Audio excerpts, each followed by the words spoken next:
In a world where hopium and common sense collide, starring the CryptoKeeper and BlockchainCrusader. Welcome to Debate Crypto.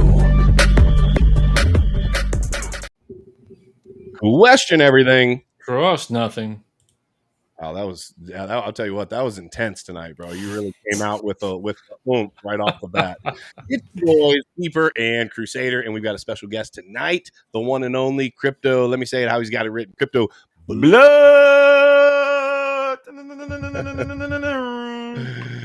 Blood, how you doing tonight, brother? Good, man. How you guys doing? Dude, we're glad to have you on as always. We're gonna get into some BlackRock this evening, have some fun with that. We'll dive into some crack. Well, drugs, I mean, listen, man. I thought we were past those days, man.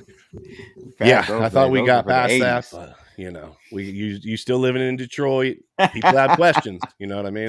The people want to know. They say, listen, $80 Bitcoin. Okay, right. And people know what time it is. They know. But people in Detroit know. I was spreading the gospel back then, bro. They didn't listen to me. Unfortunately, Bitcoin. One person did. Yeah. I sent him like $5 worth of Bitcoin. It was less than that. In 2017, he came back to me. Say, hey man, can you help me get into that Coinbase account you set up for me back in 2014? Oh, got into the account. What? No, it was like $120, but I sent him literally. It was like 50 cents or something. Right. Just to show him the technology. And yeah, man, he's the only one.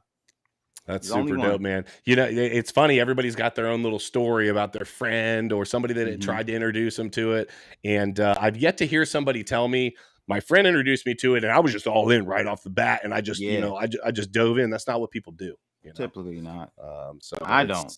Yeah, I have to research it for myself typically, right? Yeah. And get an understanding before That's always how it goes. Guys, jump into the Discord. Make sure you are there. Danger Close Alpha. If you didn't know, we're about to hit 10 ETH trading volume after 1 week of a free mint. I got to tell you, I don't know if you've heard, but that is freaking impressive. So shout out to you, DCA fam. We freaking love you guys. We appreciate you. You've been our supporters. You have held this thing up, and we're about to have some fun getting in as we move further towards the bug out drop. We got a couple weeks until the bug out drop. That's going to give you the 3-day boot camp.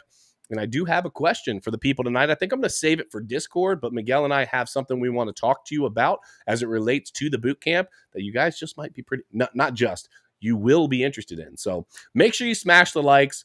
If you're coming over from Blood, give us a follow. If you're not following Blood, give him a follow. This is how this YouTube thing works, in case you didn't know.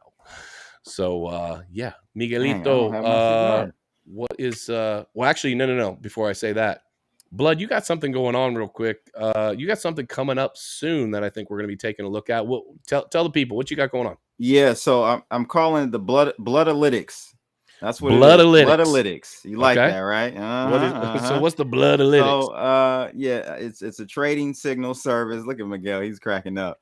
That I'll be launching pre-orders tomorrow with my new website. I'm redesigning my site, so once that's ready, I'm going to go ahead and launch the pre-sales or pre-orders for the Bloodalytics trading signal. So essentially I'm starting with Ethereum versus USD and Bitcoin versus USD, and it's just going to give you on a shorter term time frame directional trades for those pairs. The community is going to be able to pick the next 3, so we're going to have 5 altogether in this service. I'll let the community pick the other 3, but yeah, man, it's one of my trading strategies that I automated on TradingView and ready to take it live to the people, you know. And for the people that didn't know, a lot of you don't know this because he doesn't shill it out there too often, but Blood has done this for years and years and years, and he does this for institutions. So at the institutional level, what he's trying to bring family offices. Family offices. Yeah, and he's trying to bring it down to just the retail investor, right? That's who we interact with all the time, and that's so that's why we brought him on tonight to speak about BlackRock, because he's an insider. He's talking with BlackRock. He's doing the deal. That's why. I'm the insider. I get it. Yeah, exactly. We brought him on because he actually is partial owner of BlackRock. Do I have to be a Blood to join the crew? No, you don't have to be a Blood. You don't have to be a Crip. You don't have to be a GD, a BD. None of You that. don't have to be a blood, but you sure as hell can't be a Crip. Okay, that's all we're gonna leave it at. Blue dollars are welcomed as well. That's right. We like $100 all bills. dollars. We like All Bitcoin dollars. better. Yes, so, Crypto sir. Fan, we appreciate you for being here. You could be anywhere, but hey, it's Saturday night. You're kicking it with us, kicking it with Crypto Blood, kicking it with Crusader. I'm looking forward to this evening. Let's take a little peek at the markets to see what is popping off. And then we're going to have Miguel give us a little TA. 1 second here.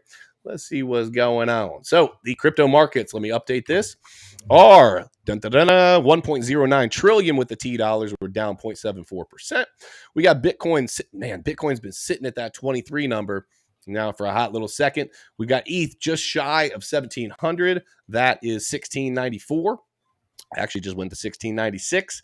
And then moving on down, BNB holding strong, up 10% on the week at $315. XRP, wah, holding red, down 1% at 37 cents. And then rounding out the top 10, we got Cardano, Solana, and Polkadot. And as I've said a couple times before, Polkadot has overtaken Dogecoin, which might seem like a silly thing, but it had been behind Dogecoin for a long time. So maybe Polkadot is making a move. More utility.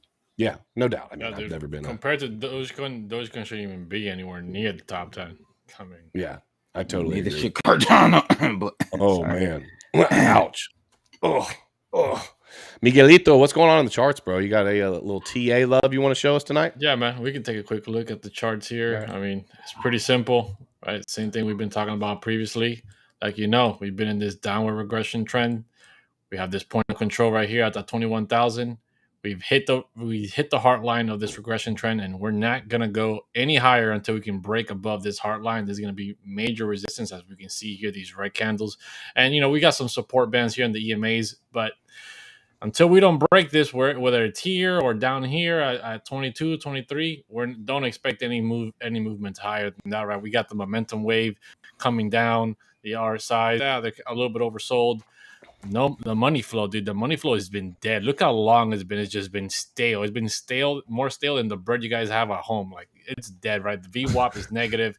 It's going nowhere. So there's just not enough money flowing into the market to push it up, even though BlackRock is getting involved and BlackRock has been involved. So I wonder why, huh? I wonder why we're not seeing those moves. In this household, and it should be in your household, we are preparing. So there ain't no stale bread up in this house, right? We keeping things fresh. We've got our preps on point, so no stale bread up in here. But I knew what you were referring to. So cool. So that is what we are. That's what we're looking at as far as the market goes. I mentioned this earlier, Miguel. I'm gonna share the screen real quick, but I'm gonna have you go over this. We have almost 10K in trading volume, guys. Check this out, Miguelito. Talk about it. Yeah, man. I mean, it's been a crazy week, right? We got 9.5 ETH in trading volume on just a week on a free mint, right? People have been selling merchants for half an ETH and plus. The cheapest hunters right now are going for like $30-$40. The engineers are going for like $80, and this was all based off of free mint, guys. So you guys literally got multiple of these plus 10 plus, right, on the public mint, and you're making over $80, $30 off free NFTs. If you have paper hands, right? That's if you're selling on the market instantly. If you're holding these on for a little bit longer and know what is coming down the road for the Danger Close Alpha project, then these things are only going to gain more and more value. But it's been a great. I love seeing people make money. There's nothing wrong with flipping a free NFTs and get some liquidity in their pocket. So yeah, man, I'm excited. I'm excited for the bug out drop that's coming out here on the 22nd, just like 2 weeks away. It's just gonna blow up. I mean, it was 2,500 gone in 2 hours. 500 is gonna be gone in a lot less. Yeah, super quick. I'm super excited about it. Blood, we'll make sure to keep you informed on that. I mean, I know you know what's been going on, but we'll keep you up to date on that and let your people know. If you don't know, if you're following Blood and you didn't know what we're doing, just to make it real quick, we have Danger Close Alpha. It is taking the crypto community and the NFT community and combining the prepper community. Miguel and I believe that you have a responsibility to yourself and to your family to take care of them. Should there be a natural disaster or government tyranny, whatever that looks like for you, maybe it's even just a week's worth of preps. Maybe it's, you're big into firearms and freedom seeds. Maybe it's just water, purification and storage for you. But what we believe is that you have a responsibility to you and your family. So make sure that you're prepared. And what we are doing is we have an NFT project. We hired an artist that works for DC Comics. He's super freaking dope. And the next drop that's about to happen, we started off with a free drop. They're gas masks. They serve as basically currency within our community. You add up the point values to get whitelisted for the next drop, which is coming up, and that's the bug out drop. The bug out drop is 0.1 ETH, and it gets you a 3-day IRL boot camp, a prepper boot camp. There's over 100 classes taught by professionals. It's going to be freaking super dope. So this is one of the first NFTs that you buy the NFT, you extract the value, and then the power grid could go down. You've already extracted the value from the NFT. You don't need it to then sell it back to somebody. You've already extracted the value in the learning from that. So that is what we got going on. And I think we got a couple super chats real quick. Crypto Gamer, thank you for the super chat. Says, what if BlackRock is pushing their ESG narrative into crypto because they know they can unload their capital and take control? So we're going to come back to this, Crypto Gamer. Miguel, Blood, remind me about this as we get into BlackRock. Let's come back to this super chat. And then Sean, thank you very much. Says, just want to salute the senseis, Keeper and Crusader, and Blood. Don't forget Blood. Oh, the legend. Oh, man, you got legend. I get sensei. Man, look at this. I'm telling you what. I'm flattered. That's where it's at. All right, let's dive into it. So we're talking about BlackRock tonight, guys. If you don't know who BlackRock is, you probably should. And we're going to start off with let's start off with something that I think is really important as it relates to the cryptocurrency market that people don't talk about as much. Let's start off with 401ks. Okay, let's start off and take a little peek at this as we talk about some traditional finance and whatnot. 401k participants sue 6 companies over use of BlackRock target date funds. Current and or former participants in 6 defined contribution plans have sued their respective employers and fiduciaries, alleging ERISA violations because the plans offer a BlackRock target date series that plaintiffs said should not have been retained due to poor performance. Can you zoom in on that real quick? What's that? Can you zoom in on that? I can barely see the words. My bad. There we go. Is that good or more? That's good. That's good. Okay. The lawsuits were filed between July 29th and August 2nd by the same firm, Miller Shaw, using a similar language and the same statistical blah. Let me go past this. The ERISA complaints were filed against employers and fiduciaries for Capital One, Cisco Systems, Wintrust Financial. The lawsuits were filed in the U.S. district courts in several states, and each complaint seeks class action suits. As an example of similar claims regarding BlackRock target date, Citigroup plaintiffs alleged in their July 29th lawsuit that defendants selected, retained, and or otherwise ratified poorly performing investments instead of offering more prudent alternative investments that were readily available. So, I mean, what are they getting into here, Blood? Talk me through this. You need me to go a little bit farther, or you know what they're getting into here and where they're headed with this? I mean, it's what's to come. It's a shape or a future of what's to come for traditional investors. Like 401ks, first of all, we both know this. I think everyone watching knows they're a scam.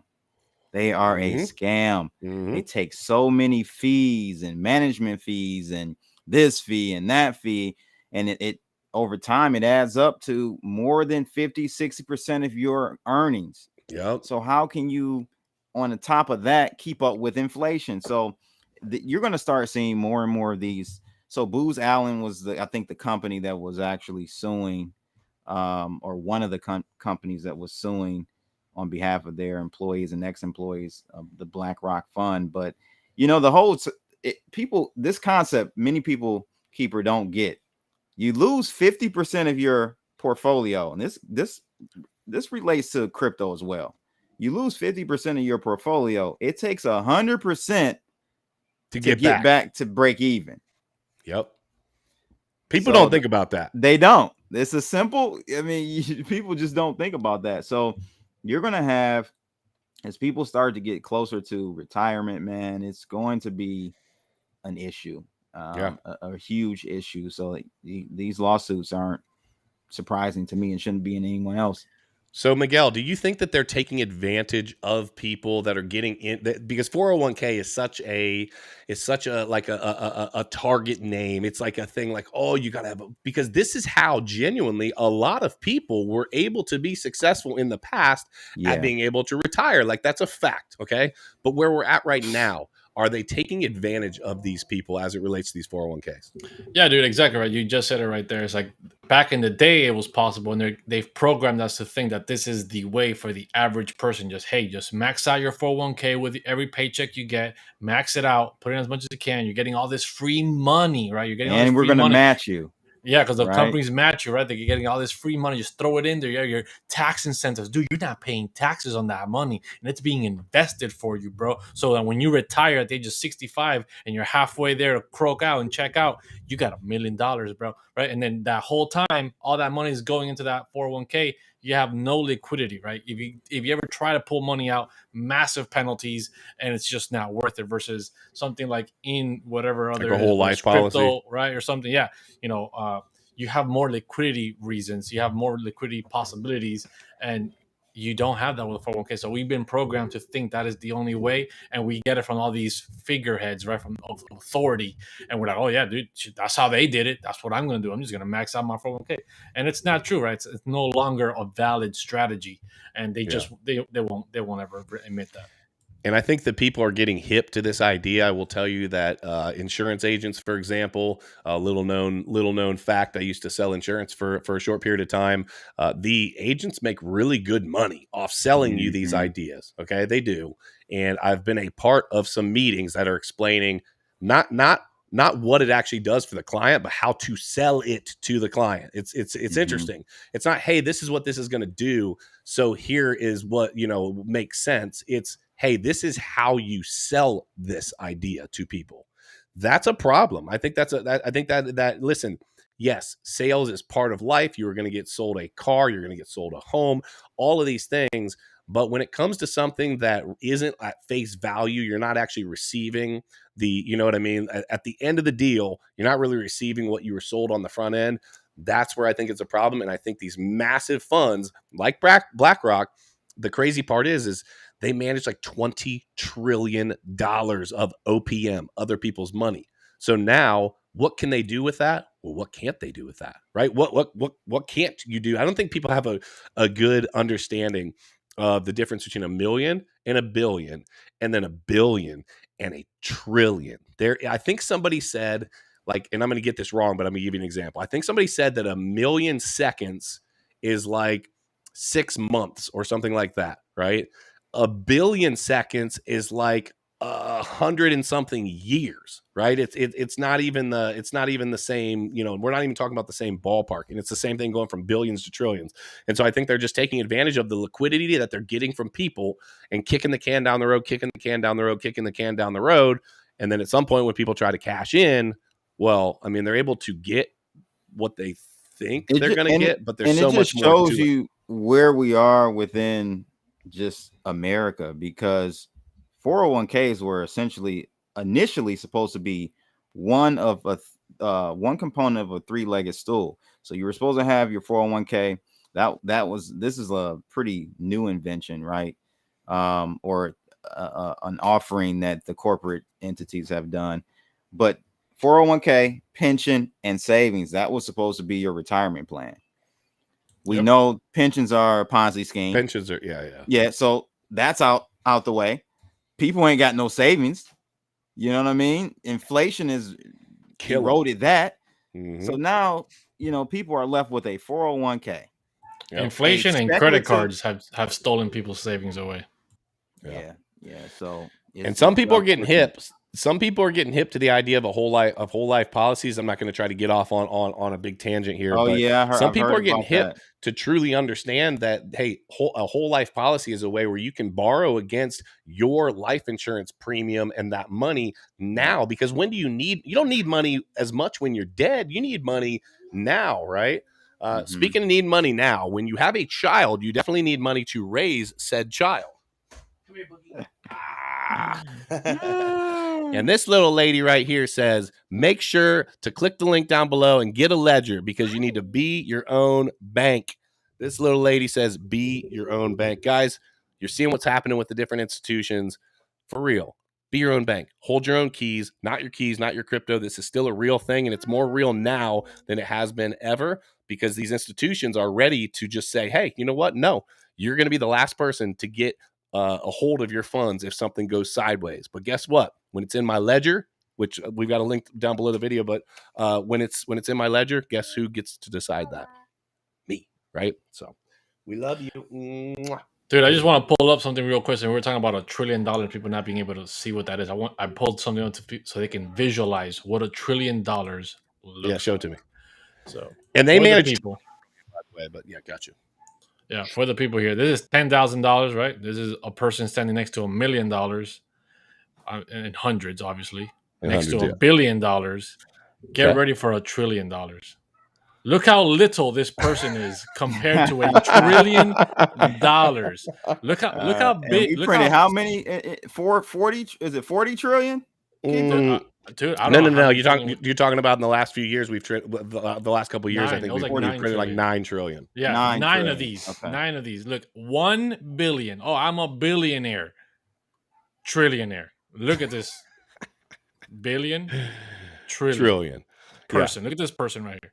So yeah, that's how massive it is. Dude, thank you for that. That definitely, I love it, because I think a lot of times we get desensitized to what money, you say somebody's a billionaire, but do you truly understand what that means? Right? It is a wild amount of freaking money. A millionaire anymore is like, okay, well, are you in the hundreds of millions? You know what I'm saying? But at any event, $1 billion is like, next freaking level. And talking about billions and trillions, we've been talking about BlackRock for a reason, because they have been at the center of a lot of problems.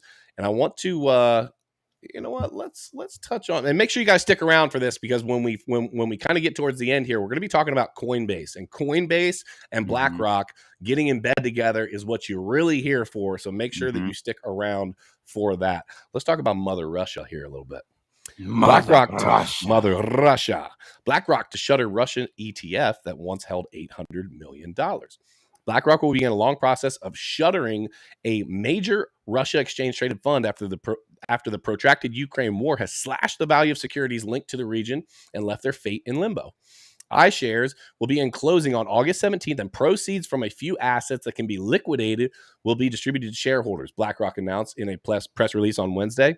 Most of the fund's holdings currently can't be sold due to sanctions or trading halts, so BlackRock expects the entire liquidation of the fund to take, quote, an extended period of time. ERUs is the first major Russia-focused ETF in the U.S. to liquidate. The fund once held over $800 million at the peak of its assets in 2018, but the value of its holdings tumbled to effectively nothing in the wake of the Ukraine invasion. Russia-focused ETF based in Europe, including 2 offered by BlackRock, had already started closing up earlier this year. They primarily hold Russia ordinary shares, which the Russian government has barred foreigners from selling, as well as depository receipts that are currently halted on U.S. and U.K. exchanges. The few holdings that can be dispersed to shareholders are cash that our fund holds and proceeds from a money market fund. The money manager expects ERUs to exist until at least December 31st, 2023, so it can sell its remaining holdings after that. If the fund can't liquidate all its assets, BlackRock can terminate the fund at any time, and shareholders would have no guarantee of receiving proceeds related to Russian security. Okay, let me ask you. Can you believe that? Zero is worth almost $0 now. $20 trillion they are currently have under management. Okay. $800 million was what this was at its absolute peak. Yep. Do you mean to tell me that the company that rules almost everything under the freaking sun can't say, you know what, for the good of the people that are going through some crap, we're going to take $500 million or whatever. I know I'm saying that very casually. It's a ton of money, but not to them. But it's not to them, right? And say, you know what, we are going to take care of the people that have been lining our pockets for years. I want to hear you guys' input, but I think it's disgusting. I wonder if that Russia ETF BlackRock is shutting down was included in that last lawsuit in the 401k fund. It's a possibility there. No, this is interesting, but to the flip side, the contrary to that, It's interesting that it looks like that financial blackballing we tried to do, the US that is, toward Russia didn't work out, man. If you think about it, Yeah. it didn't work. I thought it was going to work, actually. I did. I'm like, damn, all these companies are pulling out McDonald's, and They pivoted, bro. They pivoted. Their currency dropped, but it shot right back up. So to me, this makes us, the US, kind of look weak here, man. To be honest with you, I don't know. Miguel, what are your thoughts? Dude, I completely agree. I think the United States is looking real weak with the fact that they could pivot so easily, right? Just start backing their currency with some commodities. They start working with China and doing some deals, and they're doing better than ever. I mean, they're all right. They're doing their thing, and what are we doing? Nothing. And it's crazy because yet again the banksters come out on the winning side, Miguel. They're shutting this down, right? They're shutting this ETF down. $800 million loss. But how much did BlackRock really? Exactly. Only the end user, only the clients are losing from this. So yet again, it's just that asymmetric relationship that you find in the TradFi industry that hopefully we can eliminate in some form or fashion within the crypto space. Yeah, man. The bankers always play both sides, right? And they hedge their bets, and they always come out winning. They make sure that they're always aligning with the winning side. They're not going to go down with the ship. Their alliance is with money. Nobody else, nothing else matters. Dude, you couldn't have said that better. Their alliance, what they are going to be faithful to is the almighty dollar, and that's it. So if you think, and we were just talking about being your own bank, if you think, and we're going to get into Coinbase here in just a second, so check this out. If you think for 1 second that these companies have your, like they actually think about you, sure, they think about you on the front end with how they're going to sell you into their platform, how they're going to market towards you, how they're going to advertise. How they're going to suck the money out of your pocket. Yes. How are they going to most effectively get the money out of your pocket? When the money needs to go back into your pocket, that's where the problem lies, because you are not a priority. In fact, they openly 5 to 7 business days minimum. Well, that's even a whole different, more simple story. But yes, that's a great example of it. But at the end of the day, they openly, and we've seen some paperwork on this, they openly say, hey, this person, this company, this person, this company are going to be before you in terms of, and most of the time they're massive institutions that have themselves positioned to make sure that should things go south, they are first to get their funds back. They're also the first that are going to be making tons of freaking money this whole time during a bull run, during a bear market, like any of that. What is it for retail? Oh, well, we're just going to try to pick up the scraps, and hopefully they give us the funds that we've worked so hard for back if we ever need, to access them. And it's just kind of gross.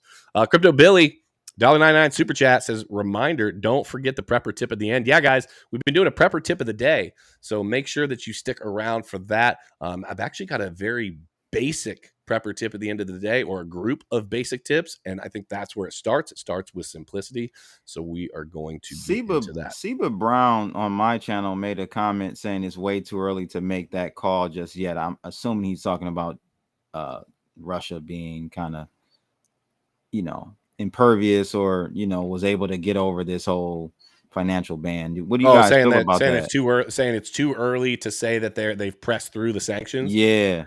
I think that here's what I think.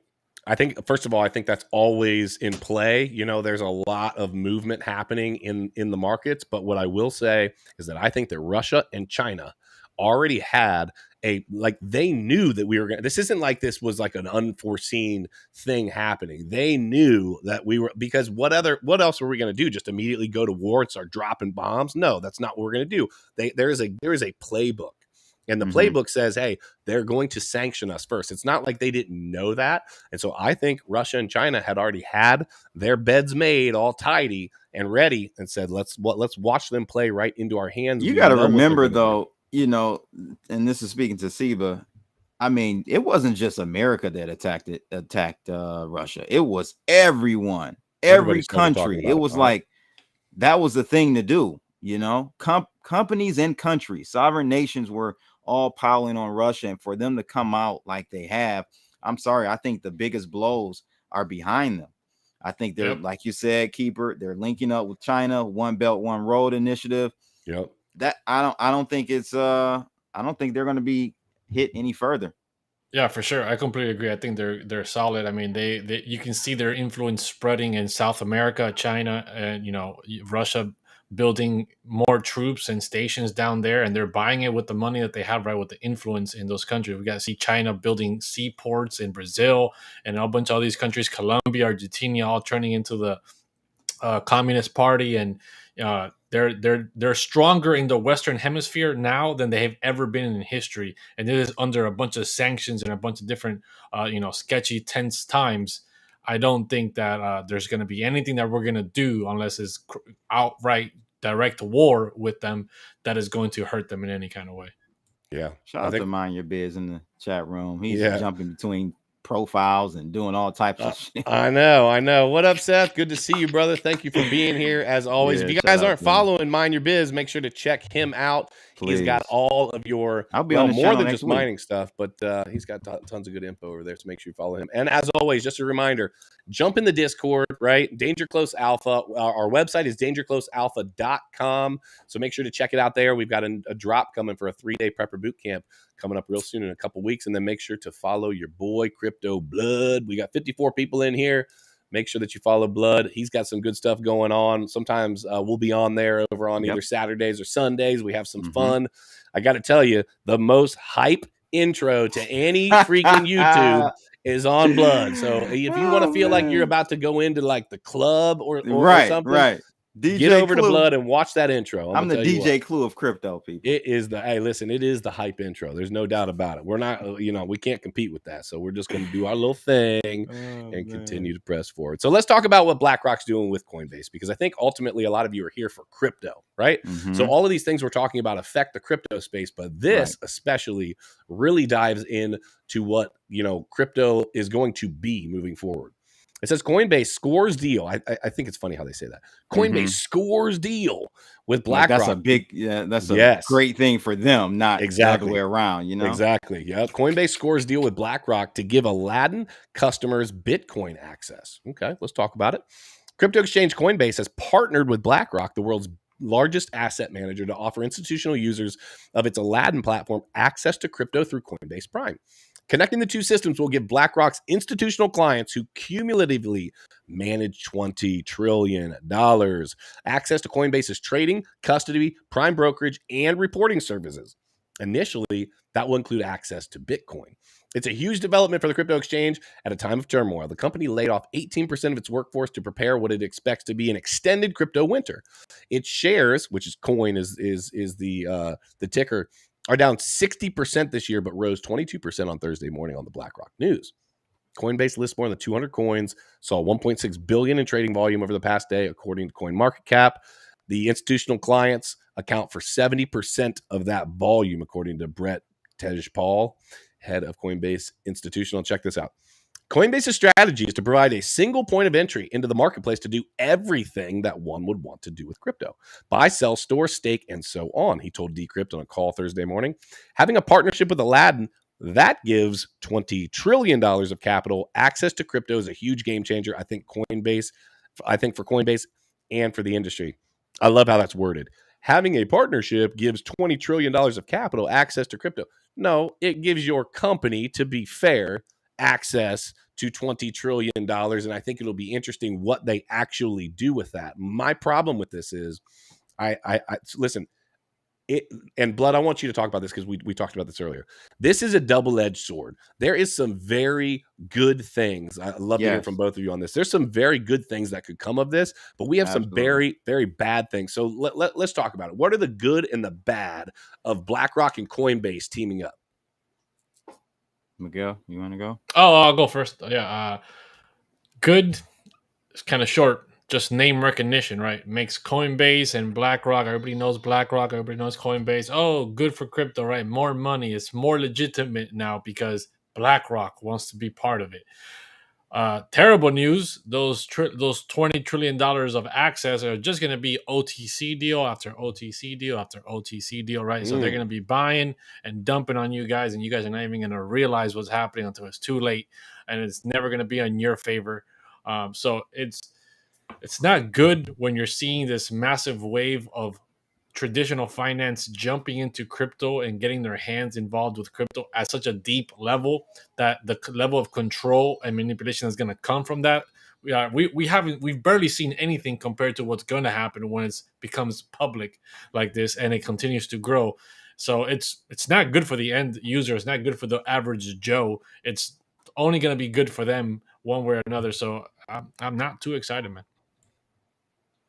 Yeah, I Well, mean, what do you think? one additional positive note I think that Miguel didn't mention here is that it's going to increase our bags, or the value of our bags for sure, long term. I don't think it's a short term play. This event, this is something that's going to be a long tail event. So I think them clicking up with BlackRock is going to definitely put a few more $1 trillion within the crypto space. Yes, it's great for us who are all in. But this is the point I made on BitBoy's channel this past week. We're already in it, but we're a very small portion of society. Yep. Right. So all the other people are going to be left out, over time. And so I think they're just positioning themselves, Wall Street, that is, to, again, get in and push the prices up to the point where it's not even any more alpha left for people to really change their lives in crypto, or at least Bitcoin in this case. So, yeah, I don't know, man. But just one point I have to make. This is the same Larry Fink, the CEO of BlackRock. This is the same guy 5 years ago that said that this crypto or Bitcoin just shows you how much demand for money laundering there is in the world. That's what he was calling Bitcoin just 5 years ago. How he has changed his tunes, right? First they ignore you, then they laugh at you, then they join you. I say join you. They say fight you, but they join you, and they are finally joining us. I don't know how to feel about this though. Is this kind of like the top? I don't know. Would love to hear your thoughts. I think it's the top for, like how you said, the people getting in, right? The new people. The transfer of wealth is ending. Sooner than later. The whole it's still early. That's on the tail end. Yeah, that's over, right? That's on the tail end. Like, I think you're gonna be stuck on these like shit altcoins. That's the only way you're gonna be early, is getting into these shit altcoins, catching a big wave, and then hoping you cash out, baby. Yeah, because the regular top tier coins, it's late. Casino, but I will say, you said it's late. I believe it's late compared to, if you said from 2014 to 2020, right? If you got in 2014 and just continued to stack to 2020, yes, I think you are absolutely late for the gains that you could have had from that point until 2022 and moving forward. Yes, I totally agree with you. However, I do believe that there is a lot of positive blue chip cryptos out there that are tremendously on sale versus where they're going to be long term. The problem, part of it that I see, is that which ones are going to actually be able to stand the test of time. And I don't mean because of the value or validity of what they're doing. I mean, because of the freaking government that we stand under and what they're going to do and what kind of rules are going to be put in place. Are they going to be considered commodities? Are they going to be securities? Are they going to be all on its own playing field? These things are question marks. And with them being question marks, you are doing exactly what Blood and Crusader said. You're gambling, right? Hey, I think anything in life, any investment is a gamble. It is down to getting married, having a boyfriend or girlfriend, and you are gambling. You're saying, hey, I believe that I can do X, Y, and Z from this situation. That's what you're doing, right? It's funny that Mind Your Biz made this statement about the USDC becoming the de facto CBDC. I truly do believe that, man. I made that point maybe about 2 years ago, and people looked at me crazily. I was saying, look, one day you're going to see USDC have a market cap larger than Bitcoin. It will be the top coin on CoinGecko. Oh, I believe that. I do. Yeah. It's unfortunate, but it's going to be because it's government driven, and it's going to be this beautiful thing that the government says, hey, we've solved all the problems with inflation. We've done X, Y, and Z. Here's the solution. They created the problem. Now they're going to hand us the solution. That's just how this is going to work. So I agree with that. The getting back to kind of the BlackRock Coinbase thing, though, here's kind of my concern. Mike and Miguel's going to roast me for this, but I don't care. My concern is that, well, I wasn't going to say anything about XRP, but he's about to. My concern is that I just know too well. My concern is that I'm with you, Coinbase, Miguel. right? My concern is that Coinbase, I'm opening myself up here. My concern is that Coinbase is turning into every other large scale financial institution. That's what's happening. They're not going to be any different. They started off to be for the people, of the people. We're doing this great thing. We're offering Bitcoin and ETH and all these new technologies, and we're going to do great things. But at the end of the day, people are getting cursed as being, or maybe not cursed, but getting influenced by the almighty dollar and our government combined. And BlackRock, if you didn't know, owns so much, and part of a massive thing that they own is the media. And if you own the media and you can control the narrative, then you can control what gets pushed out. You then control the financial, the financial repercussions of what gets pushed out. The reason that people say that the whole thing is a scam is because when basically one company owns everything, disperses the info, and has the ability to control and influence who's printing the money, when they print the money, how much money they print. Think about it. It just makes sense, right? They can influence and know what's going to happen before it ever even happens. And so my concern is that does Coinbase now just become the next bank? I mean, is that what they're doing? I know with the XRP thing that you're about to say, I understand, but I knew from the start the reason that I wanted to make money off of it because I didn't think banking was going to go away. But is Coinbase about to just step into the arena of just being a freaking bank, and that's what they're going to do? They have been, right? That's their whole plan, right? It all happens with, right? It happened with Facebook. It happens with everything, right? That you get too big to not be part of the table and not be part of the meetings anymore, right? And if you want to continue being around, you have to show up to these meetings and you have to play ball with everybody else that's there. You can't just do your own thing and be a rogue player, right? Against these other institutions, against these other massive You can, but you'll get Clinton. You'll get Clinton. Yeah, you'll get JFK'd, right? You'll get JFK. Boom. You're not going to make it, bro. Like 100% your company won't make it. So it's just when a company gets too big, they get sucked into the game and they're like, hey, welcome. You made it. These are the rules now. And if you want to keep being around, even further, I'm concerned about them pretty much taking the market share of those who say they have crypto. I think that they're going to be the go-to. Like the masses are going to use Coinbase. You know, because what I mean? They're going to make it so simple and there's so simple, so pervasive. Yeah, it's so pervasive. It's everywhere. They're going to have like brick and mortar stores like Solana.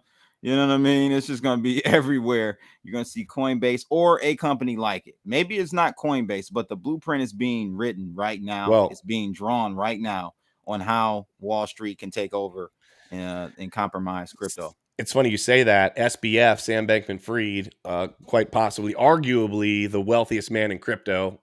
Possibly, you could say that. What's the guy that owns Binance? I'm spacing on his name right now. CZ. CZ. I can't think of his actual how you say his name, but at any event, you could argue that. But all of that just to say, Sam Bankman-Fried was the largest single contributor to the Biden administration. Period. The interesting thing to me is that why, right? Why? Because people don't just, I was talking to somebody about this the other day. A lot of times when you see campaign contributions, when you see charity donations, when you see all of these, philanthropic things, this is going to sound really crappy, but it's true. They're a freaking tax write-off. It is, hey, my accountant comes and says, hey, listen, you've got a massive tax obligation right here. Why don't we go ahead and offset that and look like we are just a freaking Prince Charming here, right? Yeah. And that's what happens a lot. And so what I'm seeing with Sam Bankman-Fried, he's taking over and buying up. First of all, we don't really know where all of the money that he continues to roll with is really coming from, but he's somebody just like Mark Zuckerberg, that has already been, they've got their hand on his neck and making him move the way they want him to move. And he's going to be the next Mark Zuckerberg and do anything and everything the government is asking and telling him to do. High or low. Yeah, that's true. How ironic. Bankman is his last name. Oh. Man, I didn't even think about that. His middle name is Bankman. Simulation, bro. His middle name is Bankman. That I never even No, thought I think of his that. last name is, he has a It's hyphenated. Sam Bankman Fried. Oh, is it Bankman Fried? The way that his Yeah, last that's name his- is hyphenated.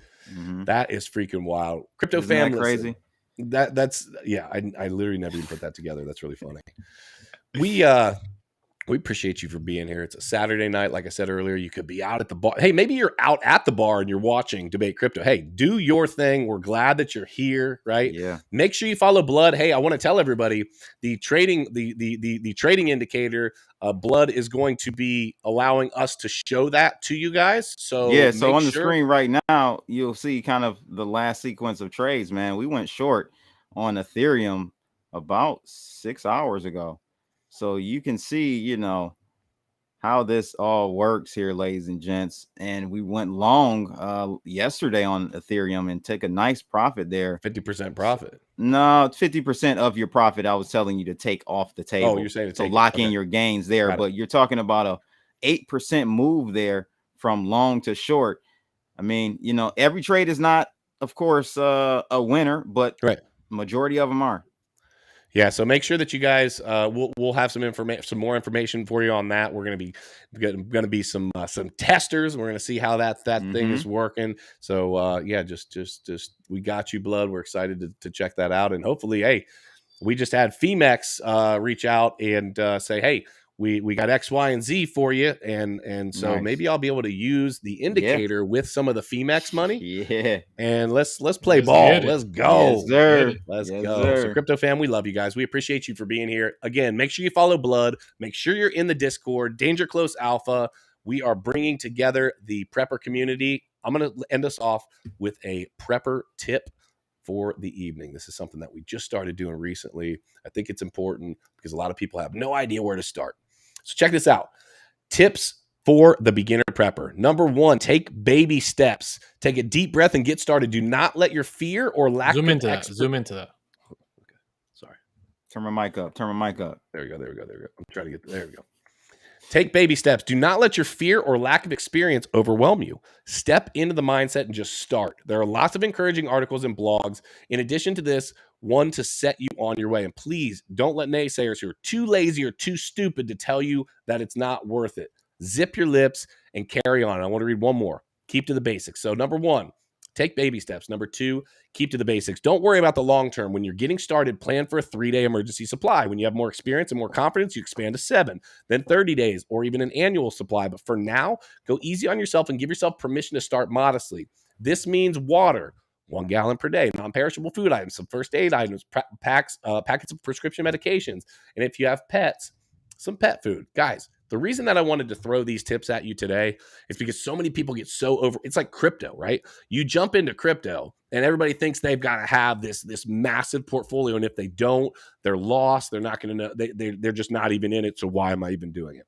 No, you start slow. That's why we dollar cost average. We want you to dollar cost average essentially into your preps. We know that you can't do everything all at once. This is something that you can get into slowly as well. And the more confident you get in it, you can take those baby steps and move forward. And that's super freaking important so you don't get overwhelmed. So that's what it is tonight, Crypto fam. Again, jump into the Discord, follow Blood. We love you guys. We appreciate you for being here. Just remember, question everything. Nothing. And until next time, hodl. Like it's Holla. We'll see you soon.